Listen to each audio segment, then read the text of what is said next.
Leo Grenadier VIP boxing down at Paulie De Silva's gym in Cheat Mill, Salford, Ancoats. Well, the closest gym to my house, let's put it that way anyway. With that.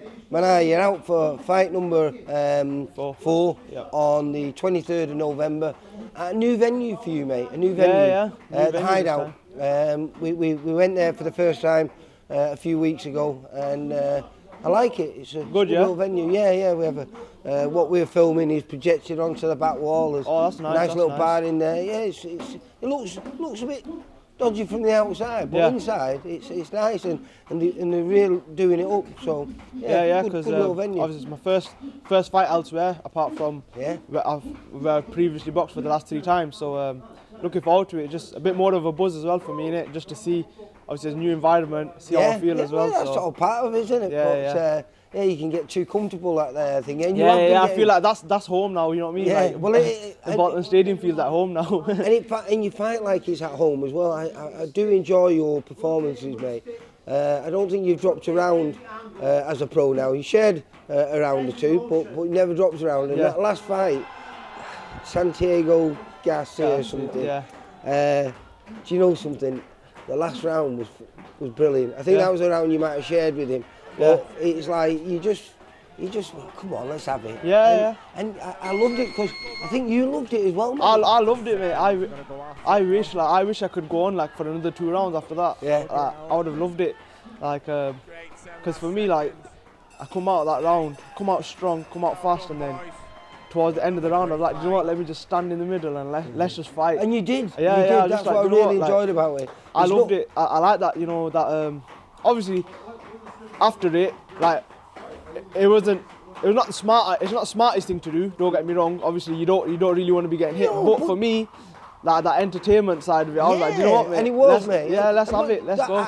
Like I've said, I mean, when you made your debut, I think you stole the show. Really good performance.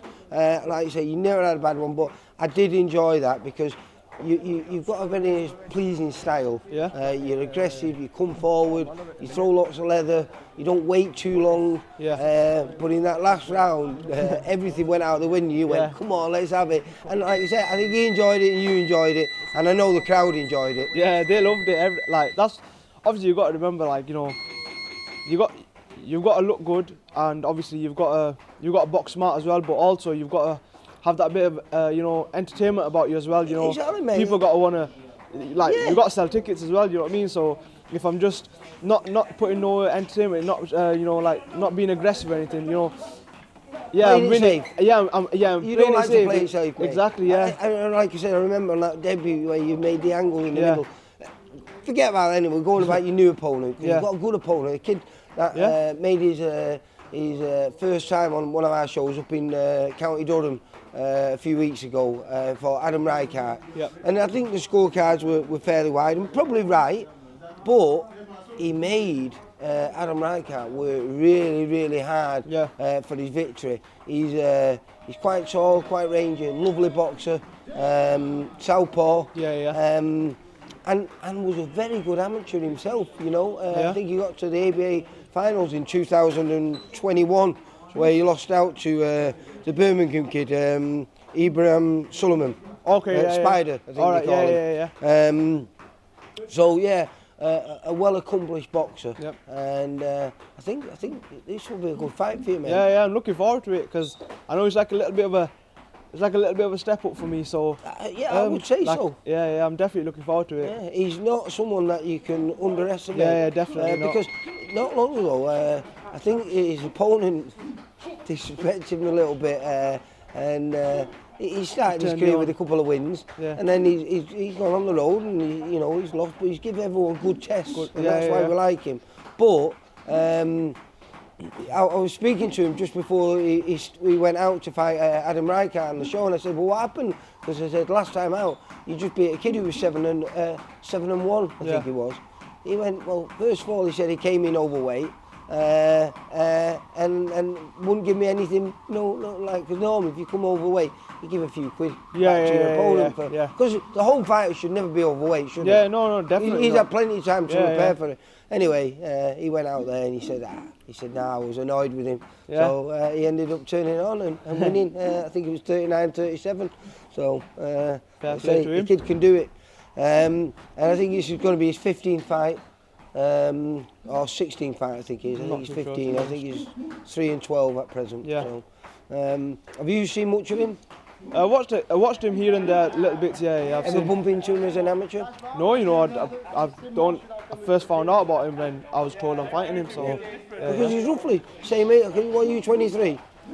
Yeah. 20, I think he's 24. Okay. So you might have met in the amateur. Yeah. To be honest, even with me, like I've not been in the amateur circuit for too long myself. So probably why.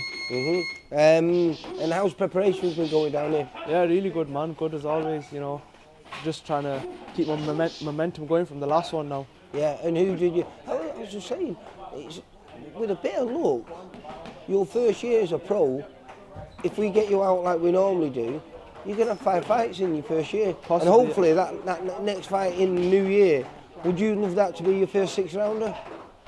I would love it. I would happily have it. Well, have you spoke to Paulie? Is that on the cards? Because that's how we normally do it. 4 4s and 3 6s and see where you go from there. To be honest, like we have had conversations about it, and like because especially off my last fight, I felt like I was saying at the end of that 4th round, like I wish I was doing another 2 because I felt like if I was, because in the 4th round I did feel like I was like all the way through the fight, I felt like I was catching him with some good body shots where like. A couple of times through the fight, I've heard that, and I thought, I've got him, and that's why I was trying to put my foot on the gas. But to be fair, he was a tough kid.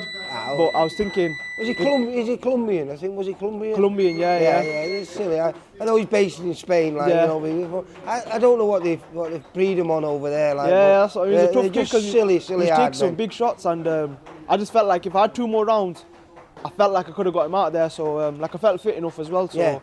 It's one of them, innit? So hopefully we get this one out to bed, and then early in the new year, moving into your 2nd year as a pro, you'll be moving up to 6 rounds. Hopefully, I think that'd be perfect progression. Yeah. I think that sounds good. And who have you been preparing with for this fight? Who have you been moving around with? So we know.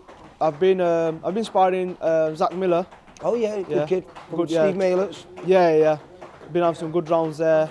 I've been doing some work with my own stablemate, Connor Ward, who's making a comeback as well. Yeah, because Connor used to be at Red Dog. Collars, didn't he?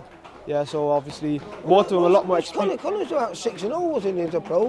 He's had quite a few, I think 6 or 7-0, something like that. But he was a genuine prospect, small and stocky, powerfully built. So I've been doing some good rounds with like 2 of these. So is he going to be training under Paulie now then? Yeah, he's with us now. Good. So developing a nice little stable here. Yeah, so far so good, man. I'm loving it. I presume that makes training a little bit more fun with a definitely. More because it's hard, isn't it? It's hard, training on your own and pushing yourself to limits. But if you've got a few other people doing it by the side of you, it makes it. Yeah, it makes it better, man. And especially with like the gym that we're in, like the environment with everyone. I can't complain, man. There's no hiding in this gym, is there, mate? No, definitely not, mate. Listen, you're doing everything properly. and Paulie can see you wherever he is, isn't he? Paulie's got eyes on the back of his head. Paulie's listening to me right now, I'm telling you. He should turn around then. I'm telling you. Well, listen, I'm really looking forward to you. You put a smile on my face all 3 times that you fought. I've no doubt that you'll put a smile on my face on November the 23rd at the Hideout. We've got someone down there doing post-fight interviews. Are they going to be saying 4-0? Inshallah, definitely. I'll see you on the 23rd, mate. Nice one, Lee. Thank you for having me, man. Take care. Bye. Thank you. For all boxing info, news and latest interviews, amateur and pro, across the north, click and subscribe. VIP Boxing Promotions. Also, Twitter, Instagram and Facebook.